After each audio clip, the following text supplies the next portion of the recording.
ഒരു നാടാകെ കാത്തിരുന്ന കല്യാണം. വരൻ സൂര്യ, വധു മിത്ര. എന്നാൽ ഈ കതിർമണ്ഡപത്തിന് മറ്റു ചില ലക്ഷ്യങ്ങളുണ്ട്. ആരും മറക്കില്ല ഈ കല്യാണ ദിവസം. കാണാൻ കാത്തിരിക്കുക. സ്വയംവര പന്തൽ എല്ലാ ദിവസവും രാത്രി 8 മണിക്ക്. ആതിര ചേച്ചി, എന്താനു? ചേച്ചിയെ പെട്ടെന്ന് മണ്ഡപത്തിലോട്ട് കൂട്ടിക്കൊണ്ട് ചെല്ലാൻ എല്ലാരും പറഞ്ഞത്. അങ്ങനെയല്ല അച്ഛൻ പറഞ്ഞത്. അച്ഛൻ വന്നിട്ട് ഒരുമിച്ച് കേറാന്നാ പറഞ്ഞത്. കതിർ മണ്ഡപത്തിലേക്ക് കയറുന്ന കാര്യം അച്ഛൻ പറഞ്ഞത്. ചേച്ചി, നമുക്ക് വേണമെങ്കിൽ ഹാളിലേക്ക് കയറിയിരിക്കാം. അത് വേണ്ട, അച്ഛൻ വന്നിട്ട് ഹാളിലേക്ക് കയറാം. ഞാൻ ഹാളിലേക്ക് കയറുമ്പോ അച്ഛനും അമ്മയും എന്നോടൊപ്പം ഉണ്ടാവണം. അല്ല, അച്ഛനും അമ്മ എവിടെയുള്ളത്? ആന്റി ഹാളിലുണ്ട്. അങ്കിളിനെ അവിടെ ഒന്നും കണ്ടില്ല. ഓ, അച്ഛനെ കാത്ത് നമ്മൾ ഇവിടെ എങ്ങാനും ഇരിക്കുന്നതായിരിക്കും അച്ഛനും പ്രതീക്ഷിക്കാം. ഏതായാലും അച്ഛൻ വരട്ടെ, എന്നിട്ട് അങ്ങോട്ട് പോവാം. അതാ നല്ലത്. എനിക്ക് അങ്ങനെയാ തോന്നണേ. ശരി, ഞങ്ങൾ അങ്ങനെ തന്നെ പറയാം. പോട്ടേച്ചി. ചേച്ചി, ഇത് നേരെ ഇട്. ഓക്കെ അല്ലേ?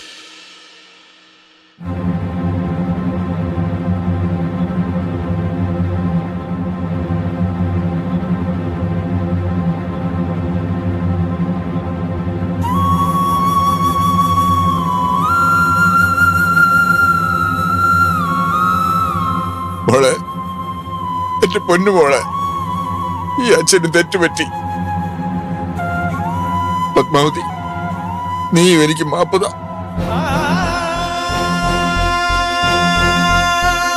നിന്റെ മോഹവും പ്രതീക്ഷയും ഒക്കെ അതുപോലെ കൊണ്ട് നടത്തണമെന്ന് ആത്മാർത്ഥമായിട്ട് ആഗ്രഹിച്ചതാ ഞാൻ. അതിനുവേണ്ടി രാപ്പകലില്ലാതെ പ്രയത്നിച്ചവനാ ഞാൻ. നടന്നില്ല, ഒന്നും നടന്നില്ല.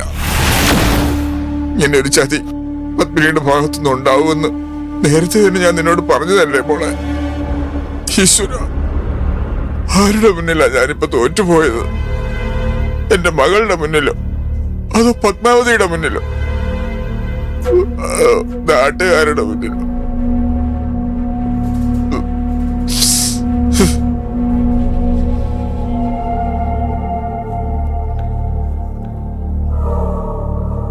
എല്ലാം കൈവിട്ടു പോയതുപോലെ ഇങ്ങനെ നിരാശനാവരുത്. എല്ലാത്തിനും ഒരു പരിഹാരം ഉണ്ടാവും. ഇല്ല മാഡം, ഉണ്ടാവില്ല.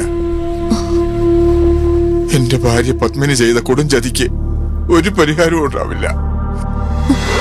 ഒക്കെ കഴിഞ്ഞു. എന്റെ മകളുടെ ഭാവി ആലോചിക്കുമ്പോ എന്റെ ചങ്കു പൊട്ടുന്നു.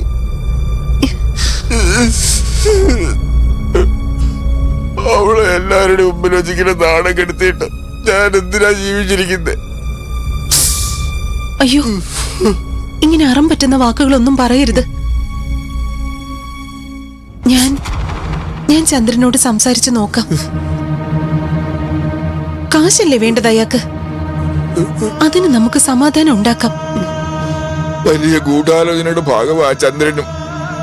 കേൾക്കില്ല, ആര് പറഞ്ഞാലും അവ അനുസരിക്കില്ല.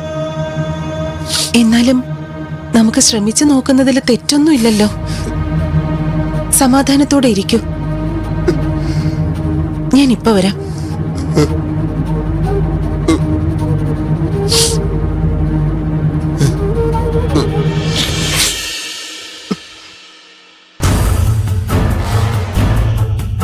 രാജേട്ടാ, എനിക്കൊരു കാര്യം പറയാനുണ്ടായിരുന്നു. പറ. ഒന്ന് അപ്പുറത്തേക്ക് വരാമോ? പറ്റില്ല. പറയാനുള്ളത് എന്തെന്ന് വെച്ചാൽ ഇവിടെ നിന്ന് പറ. പ്ലീസ് രാജേട്ടാ.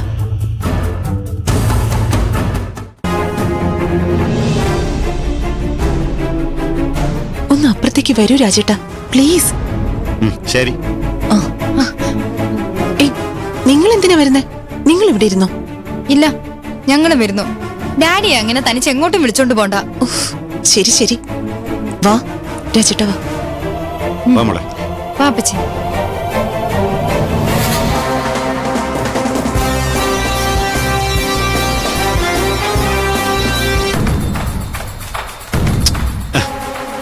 എന്താ എന്താ നിനക്ക് പറയാനുള്ളത്? ഒരു ഉപകാരം, ഒരേ ഒരു ഉപകാരം എനിക്ക് വേണ്ടി ചെയ്യൂ രാജേട്ടാ. എന്ത് ഉപകാരം? അതായത് നമ്മുടെ ആതിരയുടെ അച്ഛൻ ചന്ദ്രനോട് 10 ലക്ഷം രൂപ കടം വാങ്ങിയിരുന്നു. അത് ഈ കല്യാണ ചെലവിന് വേണ്ടിയാ അവര് വാങ്ങിയത്. ഇപ്പൊ അയാൾ വന്ന് പ്രശ്നം ഉണ്ടാക്കുക, ആ കാശ് ഇപ്പൊ തിരിച്ചു കൊടുക്കണമെന്നും പറഞ്ഞു. അയ്യോ, 10 ലക്ഷം രൂപയോ? അത് വലിയ തുകയല്ലേ? അത്രയൊക്കെ എങ്ങനാ ആ ശിവദാസൻ തിരിച്ചു കൊടുക്കുക? ശേ, കഷ്ടമായല്ലോ. അത് 6 മാസത്തെ അവധിക്കാ ആ പാവം കാശ് വാങ്ങിയത്. അതിപ്പോ ഈ നിമിഷം തിരിച്ചു കൊടുക്കണമെന്നൊക്കെ പറഞ്ഞാ എന്ത് ചെയ്യാനാ?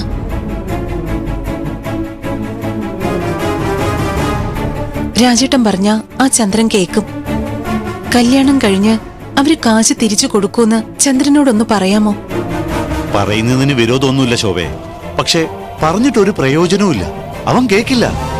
ശുദ്ധ തെമ്മാടിയാ ചന്ദ്രൻ.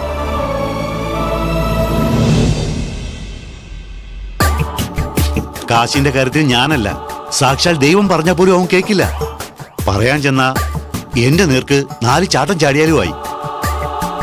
വെറുതെ നാണം കെട്ടത് ബാക്കിയാവും.